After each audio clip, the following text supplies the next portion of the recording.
Well, I guess we're back. So, like, Steven, give us an intro, bro. Oh my gosh, you're back. Congratulations. You're back. All right, we're at the 52 weeks of wealth principles, but we are going to condense that. We're going to make it faster and more efficient. You're going to be having those principles ingrained in you by the master himself, Walter Amarillo, who just got back from 10X and he's already planning 10Xing the 100 Millionaire Summit. And it's going to be wild. You're going to love it. So here it is. Wealth principle number three from the man, the myth, the legend, Walter Amarillo. Welcome back, Alchemist. Let's give Stephen Beaver a big round of applause. We are here to double your income and double your net worth. Hands to the camera if we're still committed to the same cause. If this is still why we show up every week. Excellent. Wealth principle 3 is understand the 4 types of money. They are income, profit, flow, and equity. If every single one of them is obvious to you, then you're going to go a little bit deeper in your understanding of them this week. If you missed last week's wealth principle, it was wealth principle 1 and 2, which was first, think a million. So you've got to get to the mindset of believing a million. And the second one was choose a business that can make $1 million. Hands to the camera if you've already committed to both thinking a million and choosing the right business. Excellent. So in this week, we're going to talk about the money. We're going to talk about the different types of money so that we can collect the right things. If we're not collecting the right forms of money or paying attention to them and treating them properly, we will end up not having money. Who here knows what it's like to not have money? Has been through that experience? Excellent.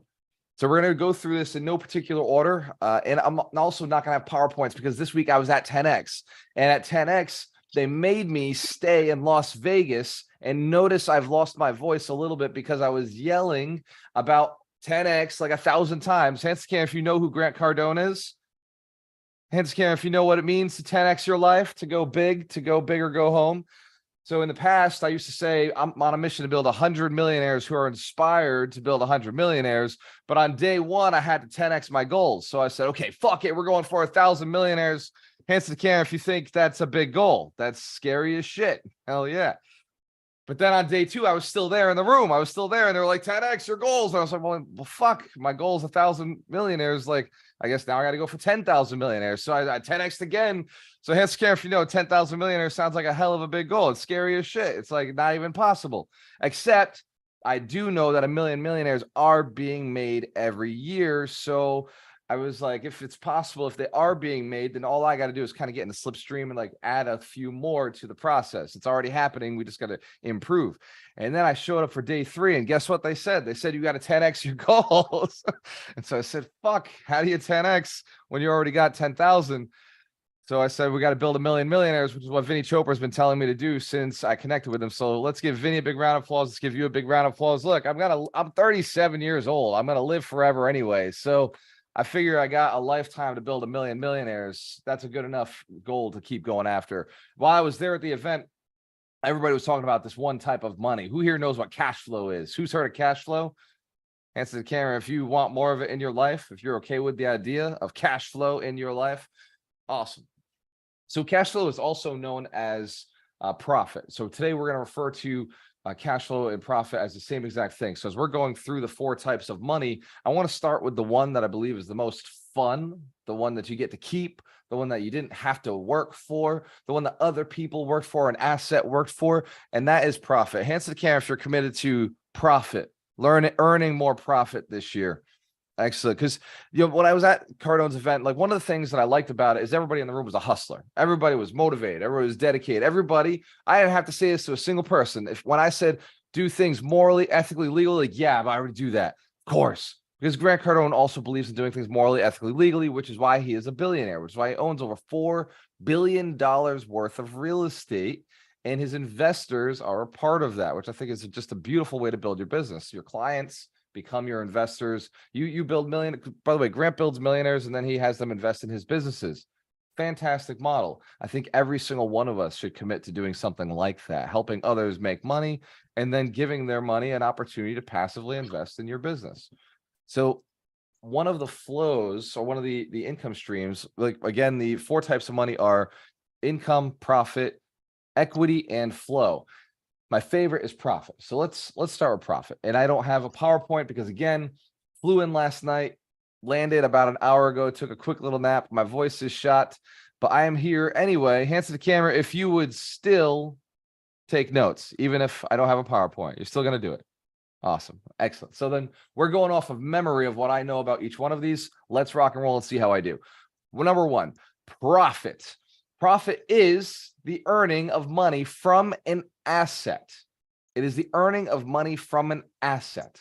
It is money that you did not work for. It's money you built at some point. And if you've read the book, Broke to $250,000, you understand the point is not to work, it's to generate income.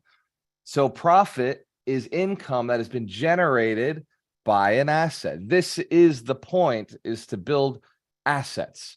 Hence, if we understand what profit is, it's passive income, right? Who here got into this whole I build millionaires thing, this 52 weeks to wealth thing, so that you never have to work again? Who's that ambitiously lazy that you're willing to work so hard and crazy so that one day you don't have to do it at all? You know, me as well. This is the whole reason I got into real estate in the first place, was to actually get profit. I didn't know it. I used to call it cash flow. I said, cash flow, cash flow, cash flow is everything. Passive income, passive income. But really, it is profit. And passive income can come in the form of businesses. Profit is the income from a business that's operating really well. This, by the way, again, is money you don't have to work for. This, every employee you have, I learned this weekend, actually, it's very cool. Every employee you have, you should be earning about $250,000 from that employee. Every head in your business, you should be earning about $250,000. So anything you're paying them under that $250,000 is profit, assuming that your expenses are cut out from that number. So let's say you're employing an employee $50,000. They're pulling in $250,000. That means your $200,000 profit actually came from the relationship you built with that employee. And Scam, if you understand, relationships are important. Even if it is based on culture and dollar amounts. Who here would like more profit in their business? More profits? Excellent. So then we're going to do an exercise at the end to tighten this up. But one of the solutions to getting more profits is to first build a business. The first step to getting profit is to either build a business or acquire a business. And real estate, by the way, is the easiest business to acquire. The banks will finance it. The banks love to lend on real estate. And it also comes with its own built-in employees. Finding a real estate agent, dime a dozen. Finding a property manager, maybe not as many dimes, but still very available within the dozen. The inspectors, the contractors, the plumbers, the electricians. Hence, if you understand, all these trades are built around real estate, the business. Excellent. So when I say profit, I'm also referring to cash flow. Stream number two, or type of money number two, is income. And again, there's really no order to this. I'm just giving them to you in orders of, I'm reading a screen and I'm saying that's the next one. Income is the one you're all familiar with. Every single one of you on the call right now earns some level of income. Income is something you actively work for and pay taxes on. There is both active income and passive income. They are taxed differently, but in this particular call, what I want to refer to them as is money you worked for. Any kind of income that you worked for, active income, is money that involved you in the business. Now, profit is money that did not involve you. Income is money that did involve you. So I want you to think for a moment. We're going to do an exercise together really quickly. And I want you to put on the paper profit on one side, or passive income on one side, and then the other side I want you to put active income or income. And I want you to start writing underneath it the activities that happen in your business that generate income. So it could be the sale of a product, it could be the sale of a service, or it may just be a check came in, rents came in through the business. Did you collect the rents personally, physically, or did a property manager? If a property manager did that, then that's passive. If you did that, then that would be active. Hence, if we understand this exercise, very simple. So I want you to just very quickly write down the top three, the big juicy streams of your income. Which side do they go on? This could be income you worked for. If you showed up at a job, that obviously goes on the right side, the income side.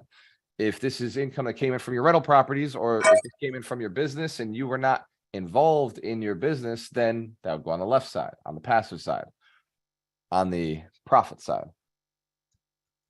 So as you're writing these, and just three, I know some of you crazy cats have 10, 17, 20 streams of income. I understand that Michael Shine has been tracking literally every individual stream of income and is like, wow, now I just got royalties. Because now royalties are a part of being a book writer and author. So let's give Mike Shine a big round of applause. His book is now out. Fast Track to Millions.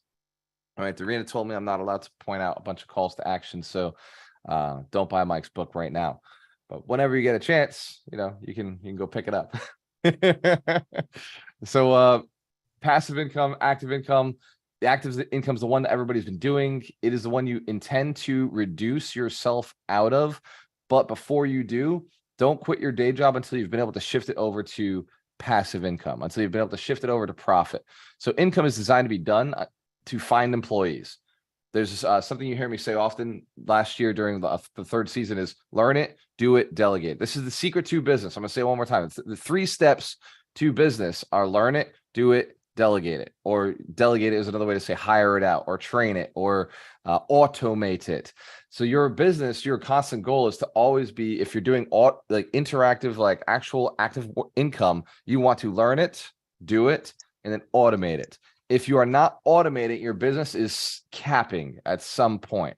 If you're still doing the same tasks this year that you did last year, that you did the year before, that you did the year before, you have probably gotten into a rut. You're probably capped out financially. And if you look at your income, maybe it's fluctuated up and down a little bit. But my guess is that it hasn't gone up in a straight shot. And my guess is that your workload has. If you're making more and you haven't been shifting out and delegating, there's a good chance your workload has increased and your income has not increased marginally. It hasn't increased in an exciting way. Hands can, if you know what that's like. You've been through those years, maybe going through one of those right now. You're committed to changing. Absolutely. So learn it, do it, delegate it. That's what income is for. The active stuff you're doing is designed to be turned into passive income and scaled out. Do not scale. Too many entrepreneurs make this mistake. And I was in a room of 10Xers making this mistake.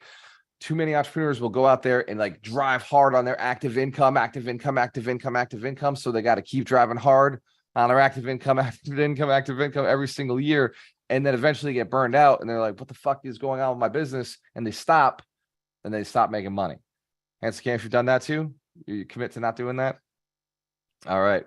So it's really important that you do the active income just to learn it, so you can learn it, do it, and then delegate it. Number 3 that we're going to talk about today is flow. Yeah, we'll do flow next. Flow is a form of income that we all have. In fact, most people are familiar with flow, even though they'll never call it that. Who here has heard of living paycheck to paycheck? Who knows what it's like to live paycheck to paycheck? So paycheck to paycheck is another way of saying flow. That money that comes in and then has to go out. The money that comes in has to go out every single month, every single week. That is your flow. That is the money that has to be in the bank account. Who knows like their number? Like they know, like I can't let my bank account go under that number, because you don't have to type it in the chat. Just throw the hand up if you know what your number is. So if you know the number every month of like how much you spend, right? You know your budget of spending. In order to get past that, you got to look at what the flow is. And if you're not paying, like most real estate investors, by the way, these 4 types of money are for real estate investors and business owners, but primarily this is for real estate investors. Hence, Karen, if you're investing in real estate. All right. So if you're investing in real estate, understanding your flow is understanding what your mortgages cost. It's understanding what your insurances cost, what your monthly maintenance costs, what your property management team costs, what the repairs that you're doing cost, what your CapEx that may come down the pipeline. Like when we buy properties, we've bought properties knowing we had 2 or 3 years left on the roof. So we knew CapEx was coming. So we had to start planning for it, because you don't want to go take a loan out for it, unless that's the strategy that you originally planned on. Hence, Cam, if you understand, flow is important. And so part of your savings can come from flow as well. If you don't have a good handle on your flow, there's a good chance you may not be making the money you think you're making. I was at 10X again this weekend, and I met people who were making $1 million revenue. That was the whole thing they talked about this weekend. They didn't talk about profit, which was one of the strange facets to 10X this year. Was all it was revenue. But nobody was talking about what they were keeping. Like nobody was talking about like how much they got after all of the expenses were spent. So I know based on some of the conversations after I started diving into conversations with people who were like, yeah, my revenue was, 3 million last year or 2.4 million last year. I was like, cool, excellent, very, very wild. What are you keeping? Now I keep about 100,000. I keep about 150,000. I keep about 80,000. Some of them I keep about 40,000. It's like, holy shit. Like, so tremendous, revenue, like massive amounts of money coming in, but the flow was so high that it just wiped out everything else. The flow is just constantly beating into the company where maybe there was some inefficiencies there. Hands to the camera if you know you may have some inefficiencies in your business and even in your personal life. There may be some things that are just coming out that don't give a return on investment, and they're coming out anyway. By the way, I'm not a huge fan of cutting expenses. I'm a huge fan of just never taking on stuff that doesn't make any sense. Like really just being quantitative with the things that we go and we invest in. But I will tell you, I've bought programs, kept them for a little while, and realized that's not the program or the software I'm going to use, cut it, and you got to go and shift those. And who's got subscriptions right now on their credit card that are coming through that you're like, I don't need that. I probably know I don't need that. Yep. If you sign up for Alchemist Connect, you probably got 4 or 5 subscriptions that you're still paying for that you don't need anymore. I was talking to people this weekend at TEDx, and they were like, what is this software? What does this thing do? And I was like, well, if you got ClickFunnels, like, yeah, I got ClickFunnels, pay for the full subscription, $300 a month. I was like, yeah, you won't need that anymore. What about Active Campaign? You got Active Campaign? Yeah, Active Campaign. Yeah, you won't need that anymore. All right. So what about MailChimp? You got MailChimp? Yeah, I got MailChimp. I'm paying for that. Yeah, you won't need that anymore. Yeah, what about Hootsuite? You got Hootsuite. What do you use? Schedule? Yeah. Oh my God, I use Hootsuite. I was like, yeah, you won't need that anymore. Like, what does this thing cost? I was like, it's $97. Like, holy shit. This is nuts. So there's things that you're paying for that you probably don't need anymore. Hands cam, if you understand where I'm going with this. Excellent. That was a shameless plug for Alchemist Connect. So next stream of income, let's dive into my favorite, equity. Equity. Actually, I like profit more, but equity is the whole reason syndicators can talk about internal rate of return. It's the whole reason syndicators can say, what our strategy is we're going to make you about 20% after we reposition the property, after we sell the property. Hence, if you've heard this before from somebody doing large multifamily, like we're going to, reposition the property. That is based on equity. Also the refinance, this exit strategy, refinancing the property, that's based on equity. That's money. If you don't know the definition of equity, which by the way, I used to think that everybody knew the definition of equity. And this was a fallacy because I was talking to my brother one day and my brother's like, Walter, what is equity? And I just looked at it and I was like, what the fuck? What do you mean? What do you mean? What is equity? And my brother Josh now is a millionaire and owns, through real estate. He bought a $1.5 million property for $1 million with no money down. Hence, if you know that story already, saw him at the summit. He kind of shared a little bit about how he did it, which was basically me and his tenacity. He still had to go and do all the stuff, but I helped with a little bit of the negotiating and just a little bit, and he was able to buy it all with no money and raise the capital. And his strategy and like what really worked was he recently did a refinance and was able to not just pay out his investors, but also take a little bit of money to do renovations. And he got to, because the seller was in seller financing at 8% interest. So he was able to refinance into 5% interest. Answer the camera if that's good. If you understand, he had no money in, and then he got to do a cash out refinance and he got money out at a lower interest rate. So his monthly bills went down. That's because of the magic of equity. When he closed on the deal, there was money in the deal. He just didn't have access to it. And so for all the fine equity, like I had to do for my little brother, who does now understand equity very well. I just, for some reason thought he would have known it by now. He was, in his 30s. Like, this doesn't happen just for naturally. Handscan, by the way, if you do know what equity is, if you're familiar with what equity is in a building. Awesome. Okay. So for anybody who's listening who doesn't, maybe on Facebook or TikTok, equity is the difference between what you owe on the property and what it's worth. What you could sell it for, right? So the debt, what you owe the bank on the property, and then what you could sell it for. And that equity becomes real. It's actual money. It is actual money that you can use in your business like using the BRRRR strategy, which, by the way, who here has heard of the BRRRR strategy? Buy, renovate, rent, refinance, repeat.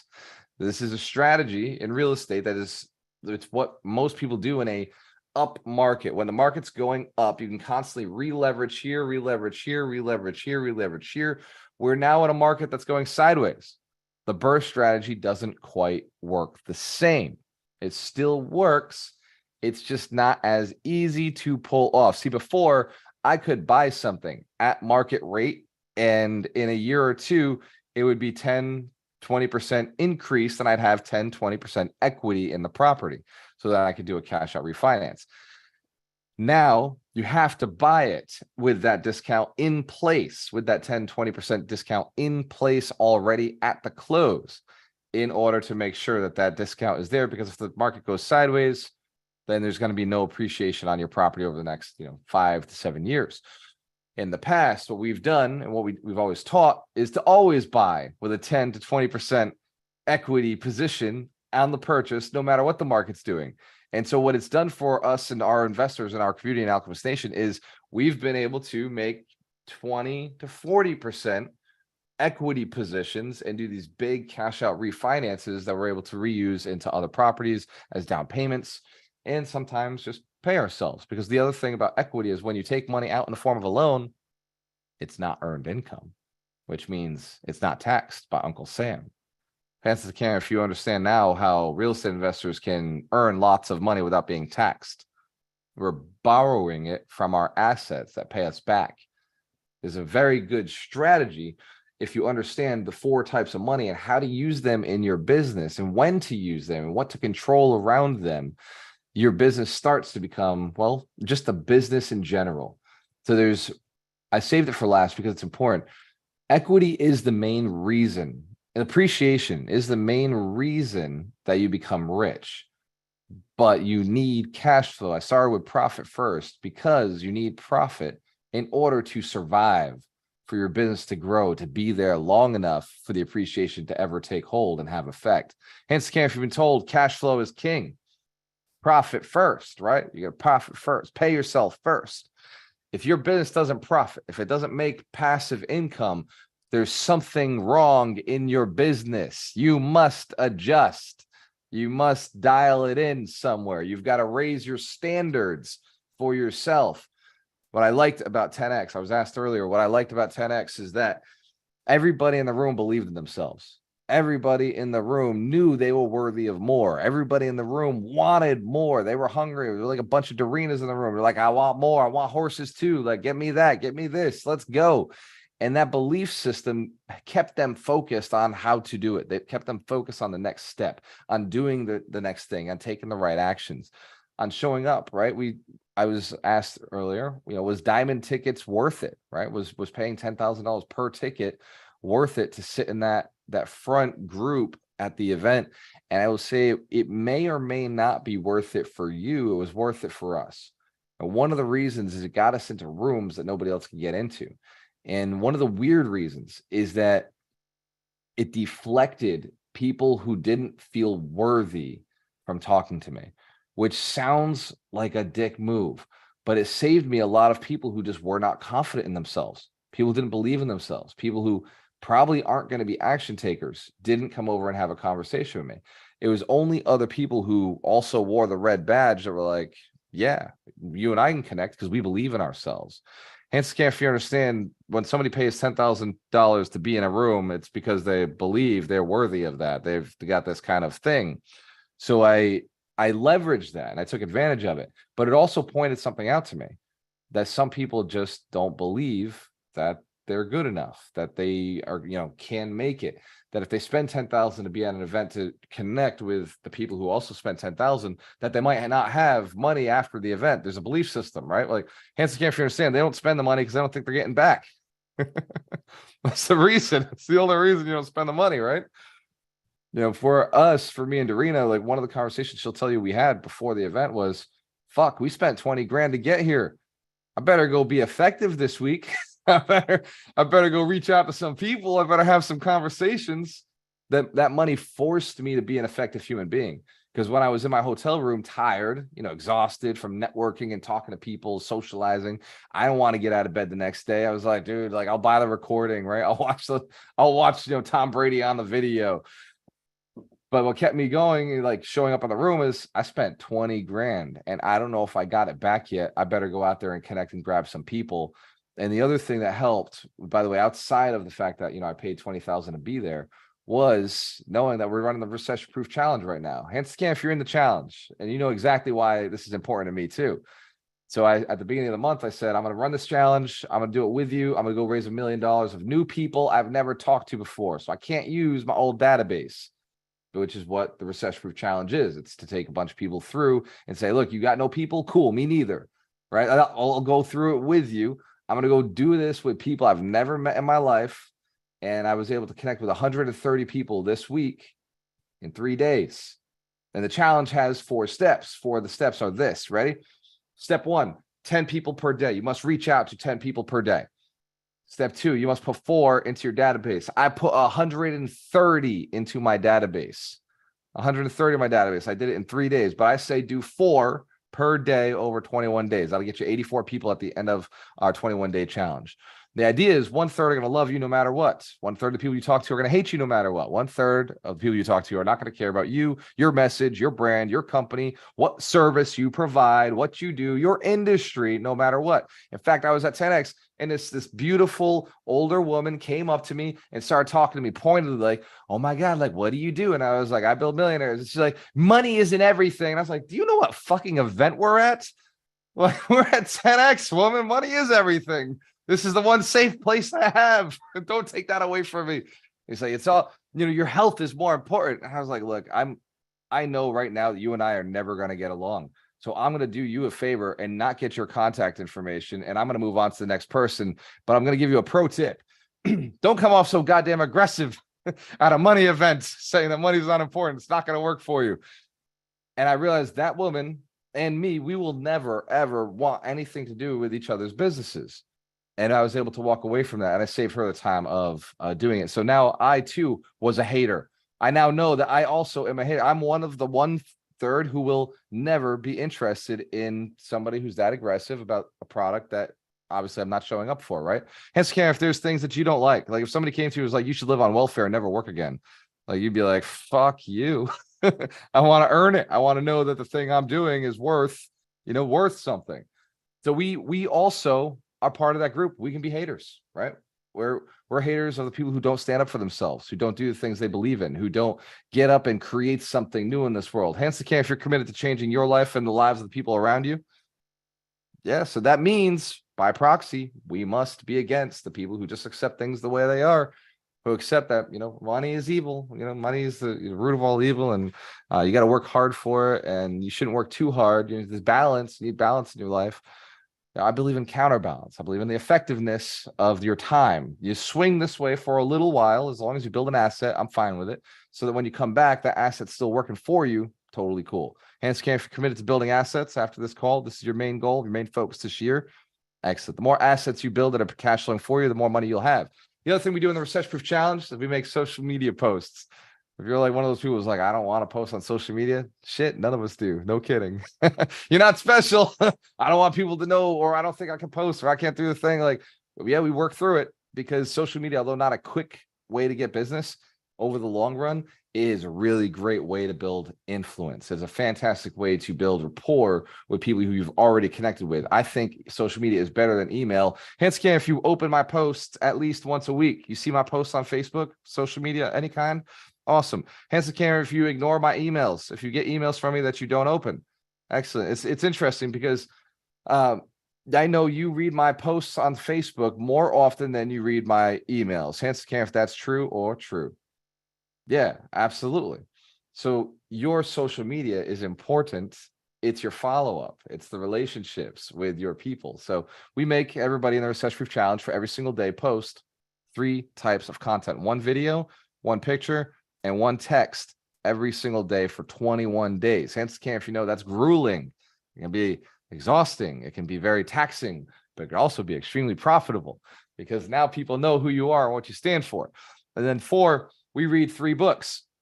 These are not the books of the week, but they are books that work in the Recession Proof Challenge. The challenge is designed to build your millionaires. It's designed to make you recession proof, to build your network so that you can have 100 people around you who want to pay you. And if you know the rule or the idea of this community is 100 millionaires, build 100 millionaires. 100 millionaires aspire to build 100 millionaires. That's what we're doing here. Easiest way to get rich is to focus on helping 100 people get rich. Focus on helping 100 people get what they want. Very specific group of people, though. People who want more, people who are hungry, people who are driven, people who will do things morally, ethically, and legally, motivated to help others, people who are givers, people who give back. When you give, they give, even if it's not to you, if they're just giving, like, awesome. That's the type of people that you want to surround yourself with.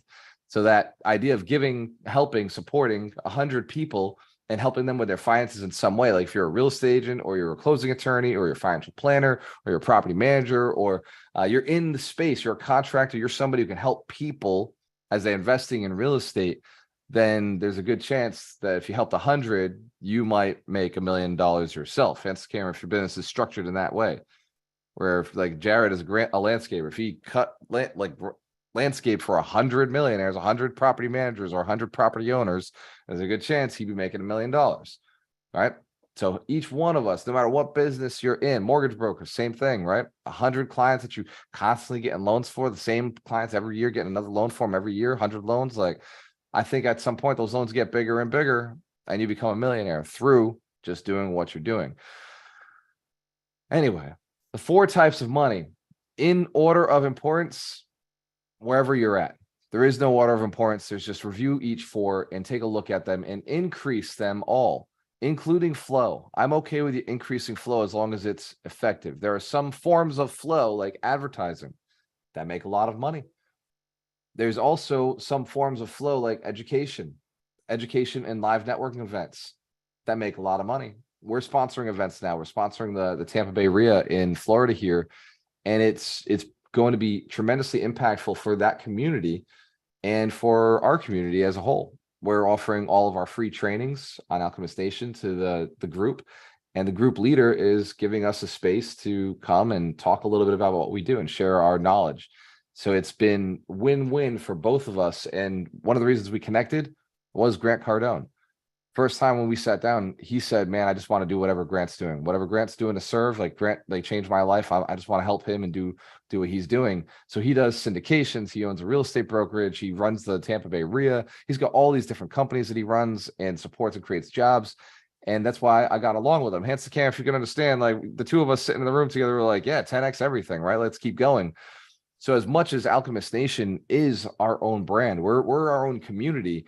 We're made up of other communities. You know, a lot of us go to ClickFunnels. We go to Russell Brunson's events to learn the digital marketing side. A lot of us go to Grant Cardone's events or Rod Cleef's events or Brad Sumrock's events or Jake and Gino's events to learn multifamily syndication, to meet guys like Vinny Chopra who are doing these bigger deals.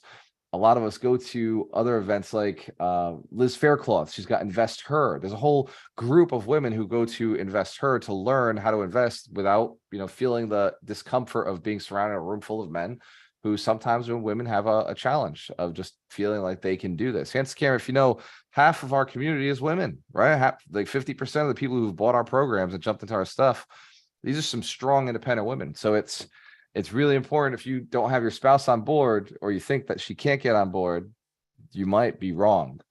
It's possible that the woman in your life just needs to know and be explained a little better, not mansplained, but explained, like what you're doing to make money. Hence, Karen, if maybe you cut that conversation short in the past. Hence, Karen, if like some people have done that where it's like, this business is fantastic. Real estate is fantastic. Get your partner involved, right? If it's your husband who's not on board, get him on board. If it's your wife that's not on board, get him on board. Bill Allen was a 10X. Yes, Doug Bowman was a 10X. We had some really cool people in that room. So I want this community there next year. There was great training on the stage. There are great people in the room. I think AlchemistNation, we've got to spend more time out in other communities. We've got to connect with other people, because if we don't, then we stagnate. Then it's just us in here with our mindset, our ideas, which is powerful. We have a great mindset, but we also can leverage the ideas, mindset, resources, skill set of other communities. So I want you to consider it this year. Put 10x on your agenda for 2024. Next year, when you're planning your events, you're planning your lifestyle, make sure it's there, along with the 100 Millionaires Summit, which will be at the end of this year in November. And if you're a digital marketer, you're prone to the idea, if you own a business and you're prone to the idea of marketing, Funnel Hacking Live is another great event to be at. I learned so many pro tips in those rooms, so many ideas, so many strategies that we're implementing to help serve, build more millionaires. Live events are a game changer. They really are. You want more of the 4 types of money, you got to get to those live events. You got to increase your revenue. You got to increase your network. You've got to increase your partners, the affiliate partners who can send you more inventory, more people, more skills. The streams that we picked up, absolutely nuts. So every week we do a book of the week. There's somebody who's very good at these. He lives in Roatan. He actually recently wrote a book. If you're not familiar with Fast Track to Millions, you do have to pick it up. Although, like Dorina said, I'm not allowed to do a bunch of calls to action in a call. But at some point, buy this book. It's a very good one. And for the challenge, if you're interested in the challenge, by the way, enhance the camera if you know you want to be recession proof. We're still in a recession. It's not getting any better. It looks like it will continue to get worse, which is awesome, by the way, for us, because we've been waiting for that. We've been waiting for it to get just a little bit better price wise. We want the real estate, the businesses to be a little better priced, which means the recession has to continue. And by the way, it's not us forcing it. Remember, the government created this. The technology created this. We're just easing the problem itself by buying the assets from them, for them, serving them. Hence, if we're okay with doing what we're supposed to do as investors, we go out, we buy assets. When there's blood in the streets, we acquire. And so this will continue over the next year. We know there'll be more opportunities to continue buying. So it's very important that you're in the market, actively doing it, actively learning, actively building your teams. And this is the time to prepare and build your network. And the easiest way to build your network is to review and go through the Recession Proof Challenge. It is $97. If you can't afford that, you got bigger problems. I don't know what to tell you, but the challenge is for everyone who's looking to build a community of clients, a community of people who are like-minded, who want to pay you for your services. The Recession Proof Challenge is that tool. Go to challenge.alchemistnation.com. Not a sales pitch, just you'd be an idiot not to jump into it and at least try it. So not trying to sell you, just telling you don't be an idiot and don't do things that don't make sense. Like if you're going to read a book this week, read one of the 3 books that are in the challenge with us and then make a lot of money. By the way, not guaranteeing you'll make a lot of money. I'm only guaranteeing that the person who does everything that they're told every step of the way through the challenge will make a lot of money to the extent that you do what you're told. Results may vary. Hence, if you understand the instructions. So like I say in the challenge every day, I give you 21 missions, 21 days. This mission will not self-destruct, but your business might if you don't take action. Michael Shine, what is the book of the week? Let's give it up for the holistic attorney, the closer, the keeper of the books, Michael Shine. Thanks, Walter. Appreciate it. So this week's book is The E-Myth Real Estate Investor by Michael Gerber and Than Merrill. I will say that if you haven't read the original E-Myth Revisited, which sounds weird because it's revisited, but it is, that's the one you should probably read first and then jump into the one for the real estate investor.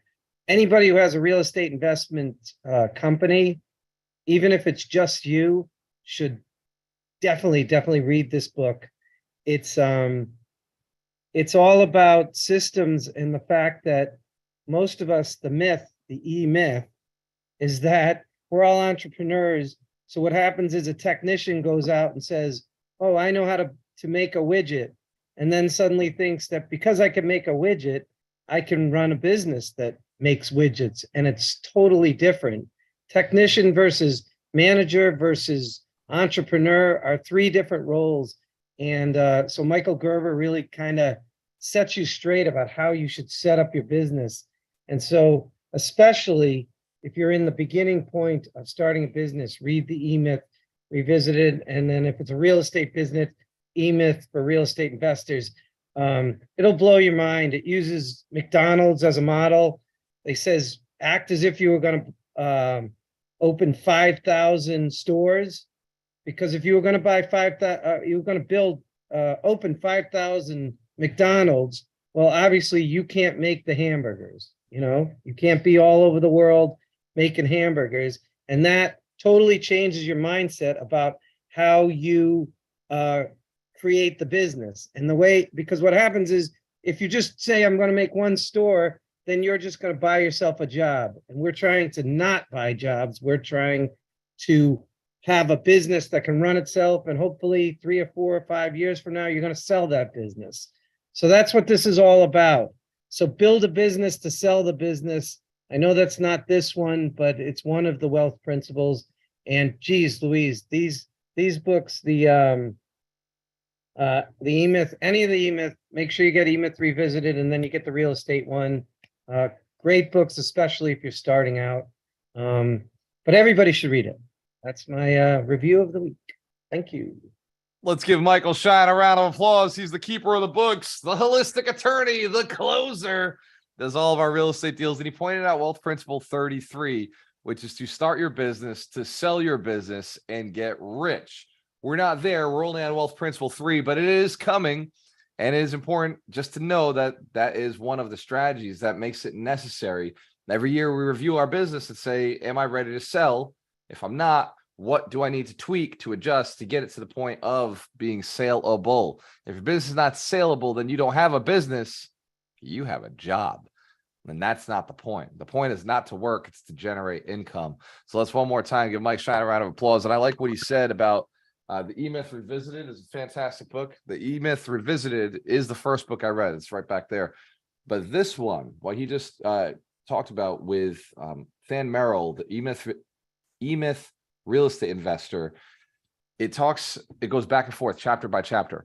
And throughout the book, if you listen to the audio version, you actually get Than Merrill on the audio talking every other chapter.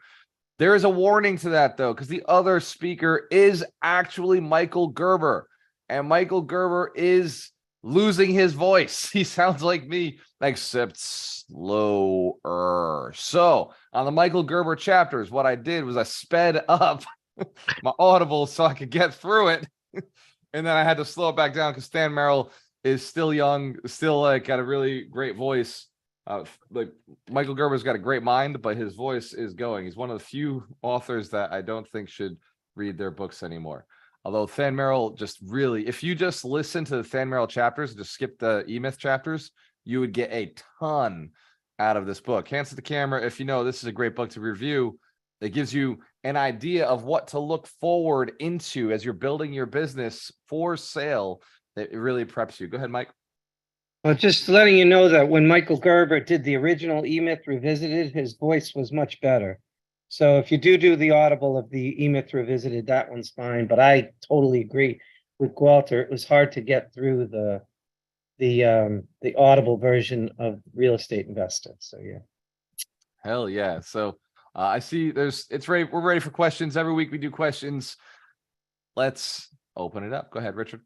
I was just going to say that Than Merrill founded Fortune Builders. And so I was in that program for a little while. And he has process after process after process and forms. And so he's a perfect match for E-Myth and that structure. And we love Than Merrill, right? Like I've had people come to me and say, I spent 30,000 or 40,000 on the program, at Fortune Builders or Legacy.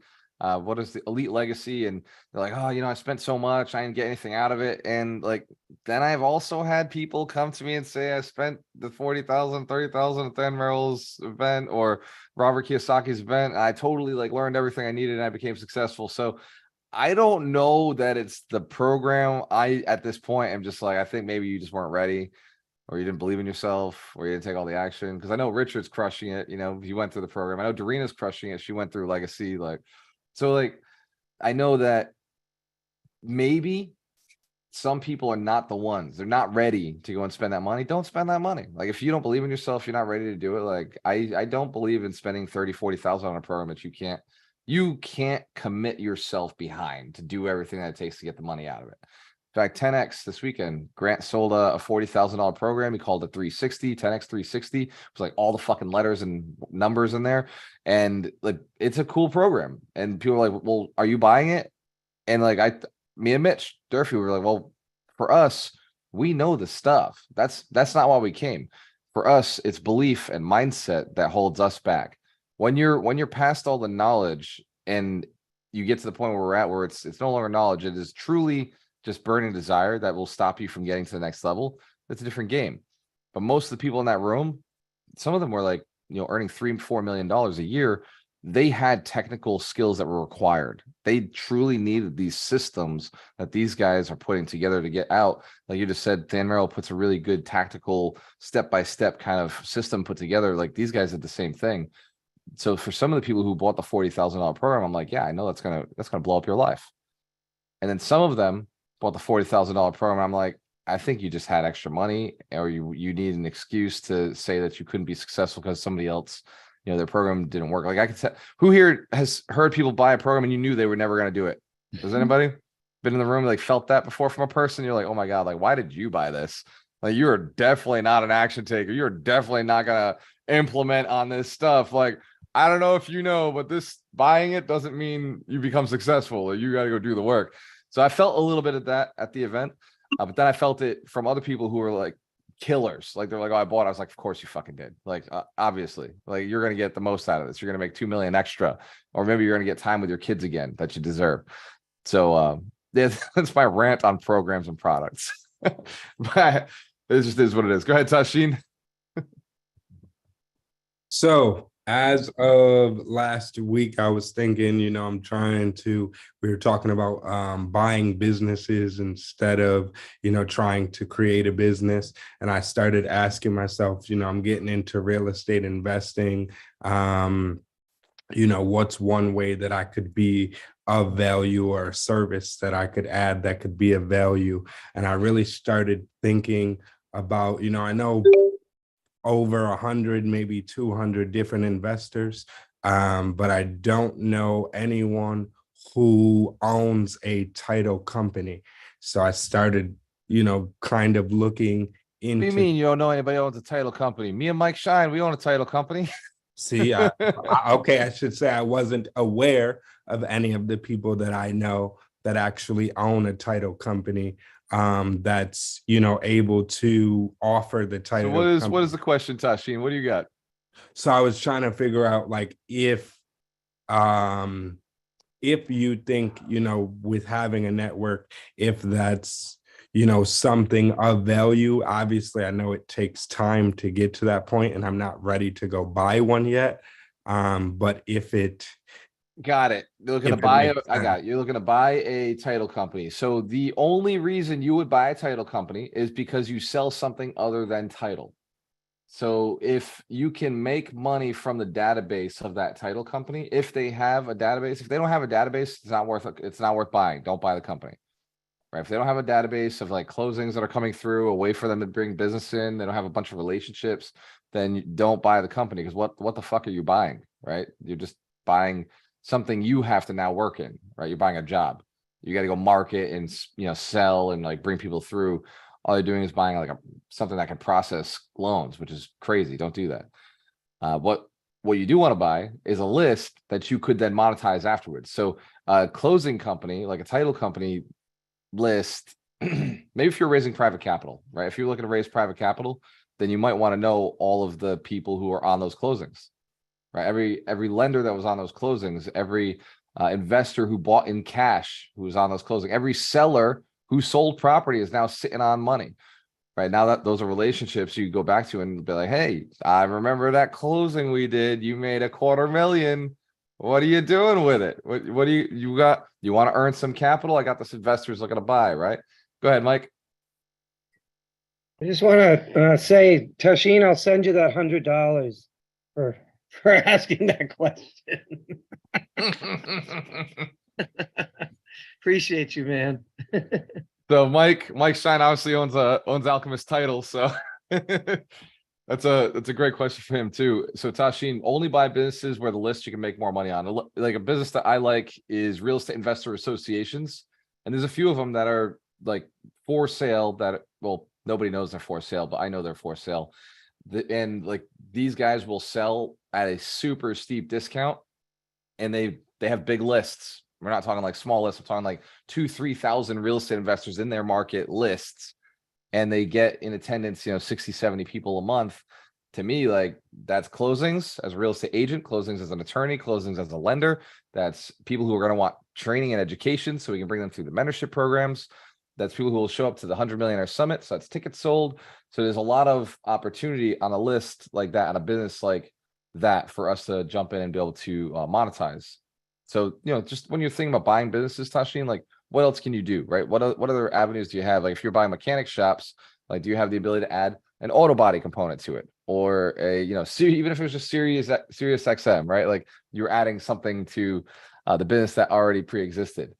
So you just look at a business. What can I do with that database? Do I have a way to make more money per client on that particular database that these guys are not maximizing on? If there is, then that's a good business for me to acquire, because I'm really buying it for the list or its ability to market. Mike and I were actually looking into a credit repair company, like buying a credit repair company that was already pre-existing, already had clients, already was like, generating deals and business, because people who get their credit repaired are likely to close and buy real estate. So for the title company, it made a lot of sense to, get involved in this credit repair company and then have access to all of those clients and say, hey, when you go to buy a house, like, who are you using for financing? Who are you using for your closing as your attorney? Hence, Karen, if you're understanding this, if this is good information for everybody, not just Tashin, awesome. Tashin, was that helpful? Yeah, no, it was definitely helpful. I would say we probably have like 300 clients that are looking to, start buying houses that I've been, working with. So I'm taking the time, like you said, learn it, do it, delegate it.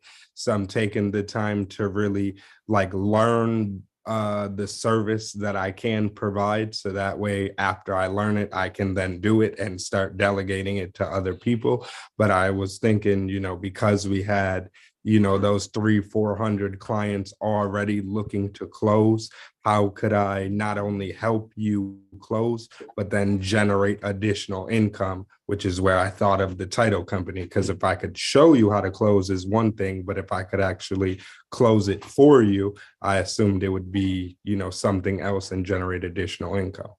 Absolutely, brother. And I would have a conversation with Mike, because I know he's ready and willing to pay a referral fee to close all those clients for you. Go ahead, Mike. Where Tashin, where are you located? What state? So, I'm located in New York, but my clients are located all over the United States. We're not subject to New York. Yeah, we can definitely have a conversation. I'll put my phone number in the chat. Okay. Thank you. Awesome. I love seeing deals go down. Go ahead, Roland. So what I wanted to say is I'm still looking to close that business deal that I am working on. And once I just paid the security deposit or the escrow funds. And so once I get the paperwork, I'm going to send it over to Frank and you to take a look at Galta so that we can see if we can get this closed. And I think it's a very important point that you make when you have these businesses to have cross-selling opportunities, particularly in the real estate investment space.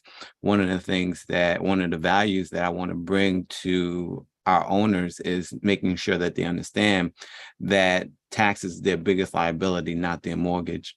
And if you can help them understand how to leverage their equity to get more money back and not pay all that money to the government, they can actually really increase their revenue per year. And so those cross-selling opportunities is what I'm looking to do. And that's the additional value that I'm going to get when I buy these 241 doors, being able to cross-sell them and provide them that service. In addition to that, a deal came across my desk. It's 2.7 million. The real estate agent says that they can probably get it closed for less than that, but it's a 16 unit in Largo. I ran the numbers and I can send that information to anyone who's interested in it. As a property manager, of course, I want to manage the property, but it's something that you want to look at. To me, the numbers look kind of rough. There is $400,000 worth of work that they said needs to be done on the property. The owner of the property, from what Yeah, I man, drop that into sell it. AlchemistNation. So you Okay. can just drop that, like, the lead, the business, like if you got a picture of it, like what it looks like, put that into AlchemistNation in the deal section. And This definitely check is it out. this is off market. So so I'll send it out. And If you get it locked down under contract, then you can Mhm. put it right into Alchemist Properties, and that goes out across the entire country. Okay. All right. All right. No, that's it. That's all I had. Very cool. Let's give Roland a round of applause. Great points. It is about capital taxes. That's what I liked about Roland. What he said was, the biggest bill you have is actually taxes. Who here kind of notices that now that it's said? You pay more in taxes than anything else. That is a big bill. I was reminded of that this weekend at 10X when I was noticing that people weren't paying, they weren't talking about profit, they were talking about revenue. And some people were not paying big tax bills because they had no profits, right? The money just kept rolling. And, that's one way to avoid taxes is to have massive expenses. But it is not the only solution. And Roger Andrews, I see you sent me a chat. Can I read that out loud? Or was that like specifically just to me? Yeah. Okay, cool. So Roger says, hey, Walter, can you talk about the seller side of selling your real estate holding and management company, deal structure options, and determining the value for the sale of the price? So yes. So selling a business like property management or seller, seller side. Yeah, got it. So just selling the business in general is really about being able to present them the numbers. Like, you want to sell to a hedge fund, you want to sell to a large company, you want to sell to somebody big enough who just like needs the clients, like they got the ability to do it. Roland is actually he's acquiring a property management company. So as a seller, like, our job is to make sure that we're showing the best numbers possible. And the reason we sell is because in a property management company, you can get the value of 3 to 5 times what you would earn. So you're able to jump into the future 3 to 5 years. That's one of the reasons we sell businesses is time travel. Hence, Cameron, if you'd like to get into the future, you like the future's money today. So that's why we sell our businesses instead of like working through them for the next 3 to 5 years. You sell. The other reason to sell and do it with seller financing on the ownership of the business side is so you don't pay all the gain all at once. So you don't pay all the money up front. It's nice to actually take a little check that comes through over time. And if you can avoid, the one big lump sum, that means less taxes. And sometimes you pay almost no taxes. It's depending on how you structure the sale. There's a lot of ways to earn that money differently, especially if you just transfer ownership and create a debt or a note.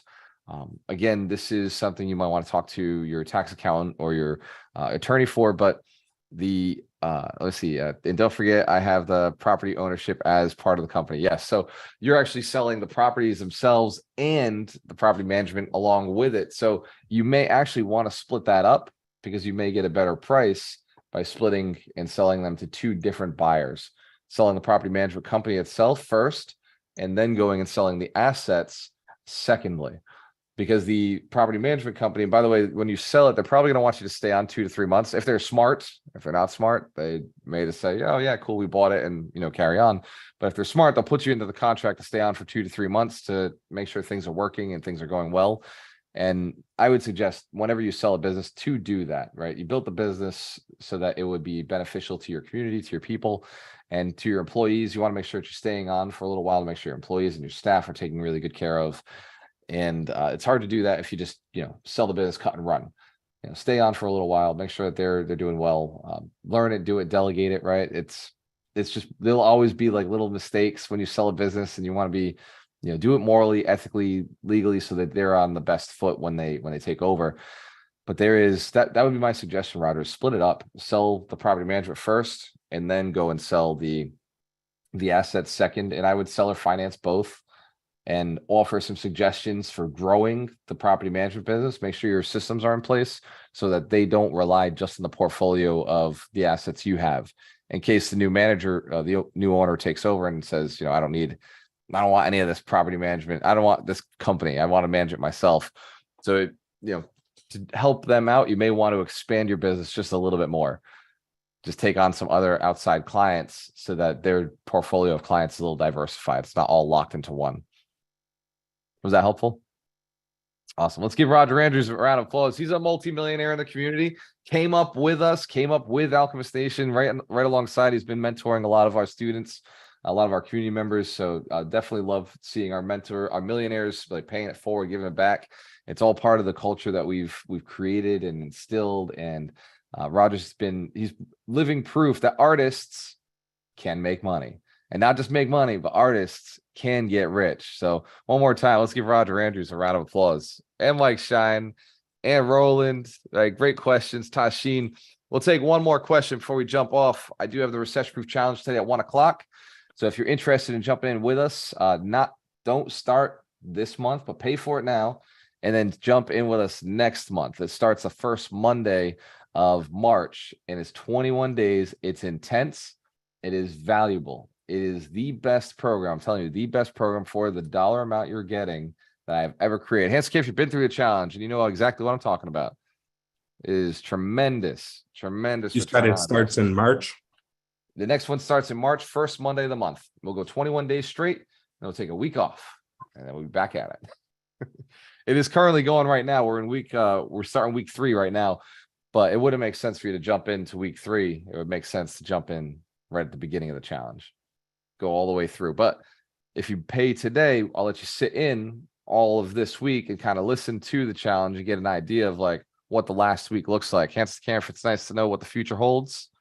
It is good. Kind of gives you a little prep, so when you get there, you do better. So let's take one more question, and if you can drop the link in the chat, it is challenge.alchemistation.com. So let's take one last question. One question around the 4 types of money. What do we got? First, unmute wins.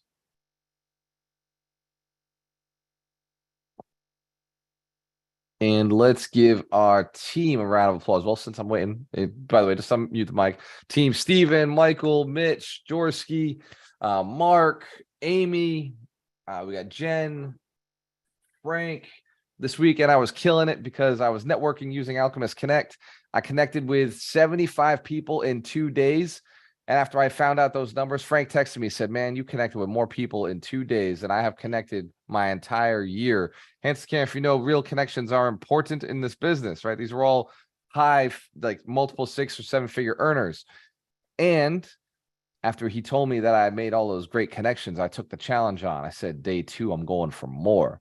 Day 2, I connected with 58 people in a day 3. I connected with 58 people in a single day. It took me 2 days to connect with 75. But once Frank told me I was being successful, for some reason, it motivated me to push even harder. And on day 3, I was able to connect with 58 people. Hands to camera, if you know success breeds success.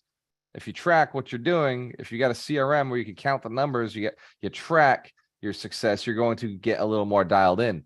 After this weekend, after 10X, I realized I could have reached out to 200 people. I could have easily connected with 200 people had I been a little more efficient with my my use of Alchemist Connect this weekend. So use the systems that you've been given. And there's a new snapshot coming. Me and Mark are working on it right now based on the work that Frank and I did this weekend that Mark helped put together for us. We've got a really cool snapshot that we're going to be giving to our Alchemist Connect users coming soon. I don't know when, but we're working out the bugs from what I tested this weekend. But you'll be able to walk into a networking event, connect with somebody, and immediately have a text go to them that schedules a call for later on in the week and follows up with them within 24 hours. Hands to the camera if that will change your follow-up game forever. Just a networking, it does the work for you. Never miss a soul again. Never lose contact with a person again. All just in one place, one phone number. It's nice and simple. Yeah, I felt pretty powerful. I felt unstoppable. I felt like that song. I'm unstoppable today. All right, let's unmute the mic. Somebody take this last question, and then we're going to log off, and we're going to go take some action and get into one of those 4 streams of income. Walter, thank you for letting us be at the 10X with you. I followed you everything. Thank you for letting me see my favorite Tom Brady. Everybody was there. Steve Harvey, T-Pain. Walter was doing all the partying, taking all the pictures of Dorina through the mall, you got your picture with Grant Cardone. So appreciate you, bro. And that's right. Keep growing, Alchemist Nation. That's what you're here for, okay? Don't forget that. Hell yeah. Let's give Deborah Felder a round of applause. It's true, Oh, Deborah. yeah, Deborah. I still got Thank so you. much more to post. Like I just didn't want to like over post and like give everybody like the big caterpillar on the feed where it's just like post. But I was like a little girl there, man. I was just like, oh my God, it's Nelly. Nelly's on Oh, stage. oh, This it's is Grant. insane. And then T-Pain was there. I was like, T-Pain's on stage. Oh my God. Like, look, I'm taking a picture with Grant Cardone. Like, I got pictures with Grant Cardone. I got his wife, Elena. I got his like #1 guy in his company, Jared. I got Pete Vargas. Man, I was just like playing with the players. I got like Rod Cleef was there, Bill Allen was there, Doug Bowman were there. Like, there was like all these players were there. And what was cool was a lot of them recognized me, which means that we're doing something, right? We're being effective. And the posting, all the posting that I'm telling you to do for yourself, it's been working for me too. Facebook sent me a notification today, Deborah. It said 58 days of posting constantly, nonstop. We're going to give you more attention. They've said because you've been consistent, we're going to give you access to more attention. Hands the camera if you understand. You got to be consistent in order for somebody to notice, in order for Facebook to say, wow, you've been creating content. We now are going to give you more attention. So if you're looking for attention in your business, maybe consistency is the only thing left to try. Just be a little consistent. Try it for 58 days. You know, what would it take? You know, 58 days. What would it take to get you to post 3 things per day for 58 days? What would it be? What would be the habit you'd have to do? And maybe it is the recession-proof challenge that gets you started. Maybe it's that one thing such that by doing it, everything else becomes easier or unnecessary. Just getting that accountability, getting that system that we're using, getting that tribe around you who's doing the same things as us. Maybe that's the thing that starts it. Or maybe you do something else. But I know what I've discovered is when something works, do it. And if you don't do the things that work, well, then you're leaving things to random. And if you don't have a goal, then it doesn't matter where you end up. Who here has goals? Ask if you got goals, big goals, scary goals. Yeah, the kind of goals that keep you up at night. Excellent. Well, those goals are going to take some systems. You know, and for me, I believe in cheating. I absolutely, by the way, cheating, I don't mean in my relationships. I mean in life. I believe that you should always take an unfair advantage if you can. If you can cheat to get ahead, you should. There is no rule against cheating in life. There is no rule against cheating in business. There's no rule against copying somebody else's success. If somebody's got a system that works, there's no rule against going and doing exactly that same system, as long as it's not copyrighted. In which case, watch out for copyrights, plagiarism, and trademarks. So when I say there's no such thing, understand that that's more of a guideline, rule of thumb. But for the most part, if there's a system that we've built that works, then my suggestion is copy it. Do not try to go and create your own system until you've mastered the system that works. Then you can be creative. Then by all means, add things, test things, beta test things. But first, go learn a system that works, make your money, earn your income. And like I told a gentleman last night, he said, I really want to work my passion, bro. Who wants to work the passion? By the way, I'm making fun of it, but like, who wants to do something you're passionate about? Then make money. Then make money. I don't care how you got to make it. As long as it's moral, ethical, legal. You want to do something you're passionate about, something you love, go make money. Build a system that brings in money passively. And if you're good at it, do that. I'd rather you focus on doing something that you're not passionate about, but is boring and you're really good at it. Do that. If it pays money, do that first. Automate it, learn it, do it, automate it, and then go do what you're passionate about. I'm passionate about helping people, right? I'm passionate about educating. I love educating. Hence, if you understand, these books don't write themselves. Like, you got to be passionate to go and write a book. They're painful, right? They're time consuming. They don't make a return on investment. There's no money that I get from these books. Like, I make like what, 30 cents when I sell one? It's not about the 30 cents. It's about the lives that you impact when you go and write a book. Same with Mike Shine. It took time. He spent money to write this book. He's not going to make it back in the sales of the book. What he's going to make it back on is the impact. We're all going to make it back on the impact of things that we do. And after a certain point in life, at a certain point in income, impact will become more and more and more important to you. And the more important impact becomes to you, interestingly enough, the more money you make. Leaders commit to serving and helping more people. Excellent. Give yourselves a round of applause. I appreciate you. I appreciate the dedication that you make to yourself, to this community, to you developing, to being and doing things morally, ethically, and legally, for reaching for more, for stretching. I see Mike Shine's got his hand up. He knows where I'm going with this. I just, Serena and Walter just got back an hour ago, and for Walter to jump on and have so much passion and just so much information. I just appreciate you, man, and just let's give Walter a round of applause. So I can't freaking wait to go good. take a nap. Let's give Mike Shine a round of applause. Thank you, each one of you. This mission would be nothing if it wasn't for the fact that it does take people who want more to become millionaires. I can't build millionaires without people who want to be millionaires. I can't build a beautiful building or an empire without people who want to be a part of this empire. So I want to thank each and every one of you for your desire, for your belief in yourself, most of all. And even when people do not believe in you, when your family, when your friends don't believe you can do it, I want to thank you for your belief in yourself. I want you to know I believe in you, because you wouldn't be on this call if you didn't have what it takes to be successful. And in the moments of darkness, when you're feeling like it's not worth jumping towards, when those moments come and you don't think it's worth being, tougher or stronger or pushing yourself a little bit harder, just remember that there's somebody out there who's got something they can't handle. And if you don't show up, they might not be able to handle it. Truly. Maybe your one skill, maybe your one thing that you're good at puts them into a better position in their lives, especially if you're a real estate investor, especially if you're building millionaires as an agent, or you're saving people's lives, even in the medical field or in the physical aspects of contracting and plumbing, right? Somebody's got a leaky roof. They're too old to fix it. And maybe you go out there and you're able to do that fixing because you made money somewhere else. You're able to do some pro bono work. Just think about it. It's not always easy to do what you're good at. Yes, we always want to do what we love, but sometimes we got to do what we're good at just to make money. And sometimes we got to do what we're good at just to help somebody else out. Hence, again, if you are committed to yourself, no matter how long this takes, no matter how hard it feels, no matter how much work is involved, I promise it will be worth it. There's plenty of room at the top. Cheers to success. We have a choice. I always work with the best. Peace. See you next week. Thank you. Thank you. Thank you. For everybody in the challenge, I will see you at 1 o'clock. Go get a nap. Oh, I'm on it. Thanks, Ron. Let's give my business partner, Ron Bowling, a round of applause. He's been running the show. Stephen Beaver running the Recession Proof Challenge. Amy McMurray running the challenge. Thank you so much.